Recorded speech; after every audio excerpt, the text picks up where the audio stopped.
एक बार एक ऋषि ने सोचा कि लोग गंगा में पाप धोने जाते हैं, तो इसका मतलब ये हुआ कि सारे पाप गंगा में समा गए और गंगा भी पापी हो गई।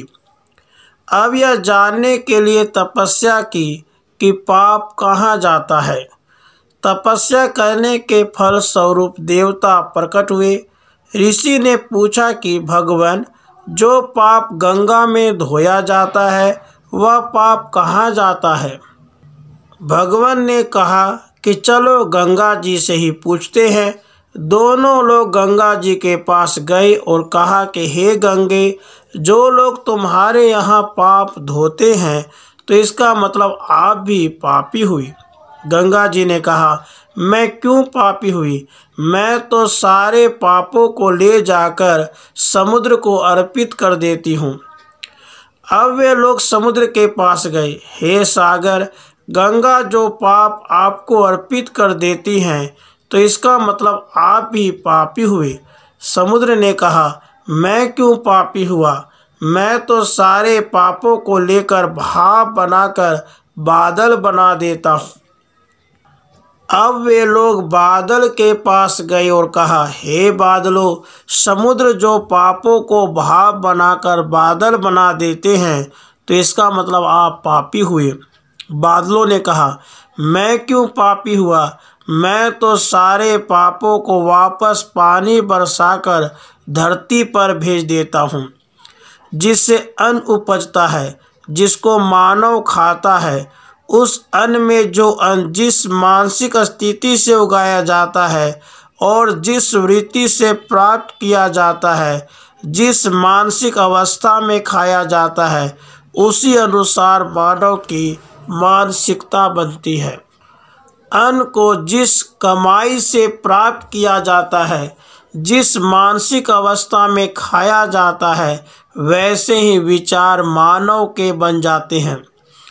इसलिए सदैव भोजन सिमरन और शांत अवस्था में करना चाहिए और कम से कम अन्न जिस धन से खरीदा जाए वह धन ईमानदारी एवं श्रम का होना चाहिए। जैसे भीष्म पितामह सरसैया पर पड़े प्राण त्यागने के लिए शुक्ल पक्ष के आगमन की प्रतीक्षा कर रहे थे। भगवान श्री कृष्ण जी के आदेश पर युधिष्ठिर उनसे प्रतिदिन नीति ज्ञान लेते थे। द्रौपदी कभी नहीं जाती थी। इससे भीष्म के मन में पीड़ा थी। श्री कृष्ण जी ने भांप लिया था। उन्होंने युधिष्ठिर जी से कहा, अंतकाल के प्रतीक्षा में साधनारत पूर्वज से सब परिवार मिलना चाहिए। परिवार पत्नी के बिना पूर्ण नहीं है। इशारा समझकर युधिष्ठिर जी जिद करके द्रौपदी को भी साथ ले गए। पितामह उन्हें नीति ज्ञान देने लगे। द्रौपदी कुंठित होकर चुपचाप सुन रही थी। अचानक द्रौपदी को हंसी आ गई। भीष्म जी ने कहा, पुत्री, तुम्हारे हंसने का कारण मैं जानता हूँ। द्रौपदी सकुचाई को भीष्म जी ने कहा, पुत्री, तुम अपने मन की दुविधा पूछी लो, मुझे शांति मिलेगी। द्रौपदी जी ने कहा, स्वयं भगवान श्री कृष्ण जी कहते हैं कि भीष्म के समान नीति का ज्ञाता दूसरा कोई नहीं। किंतु आपका ज्ञान कहाँ लुप्त हो गया था जब पुत्र वधू आपके सामने निर्वस्त्र की जा रही थी। भीष्म जी ने कहा, इसी प्रश्न की प्रतीक्षा थी। जैसा अन्न वैसा मन। मैं दुर्योधन जैसे अधर्मी का अन्न खा रहा था। उस अन्न ने मेरी बुद्धि जड़ कर दी थी। सही निर्णय लेने की क्षमता खत्म हो गई थी।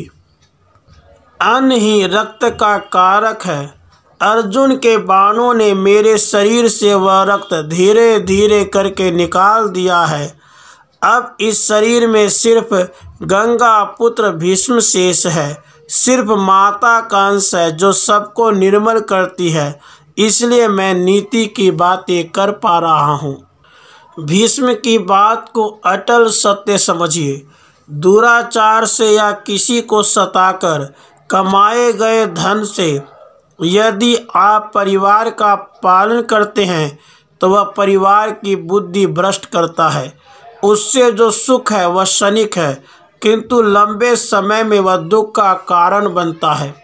यदि आपके सामने गलत तरीके से पैसा कमाकर भी कोई फल फूल रहा है तो यह समझिए कि वे उसके पूर्व जन्म के संचित पुण्य हैं जिसे निगल रहा है। जैसे ही वे पुण्य कर्म समाप्त होंगे उसके दुर्दिन आरंभ हो जाएंगे। राधे कृष्ण, राधे कृष्ण।